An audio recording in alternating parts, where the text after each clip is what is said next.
Shumë kom pas qef diqysh më kon artist, ose më kon futbollist, ose më kon diqysh i veçantë, me pas një talent prej që më kon i vogël, edhe veç me gjato me jetë, si për shembull me ditë me vizatu, edhe veç bosh piktor për shkak që din me vizatu. Po diqysh ma ka kap.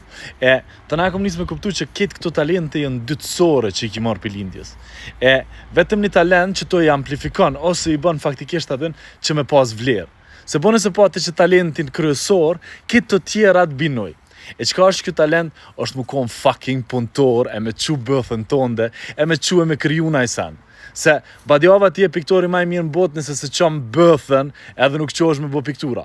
Badjava e muzikanti ma i mirë në botë nëse nuk qohesh edhe bon muzik. Badjava e shkrimtari ma i mirë nëse nuk qohesh me bo atë fucking liber. E të tjera, e të tjera. E kur ja kom nis me kuptu që talenti jam është me nejt ka 15 fucking orë në zyre, e më qumë fitness, e më qumë më marrë me probleme, e më qumë me fol me njerës, e më qumë ju përbal sfidave, e më marrë me fucking vetën e që t'jetën teme që me dash me kriju. E kom njës me kuptu që nashta e kom qëllun që t'jetë bajgi shumë.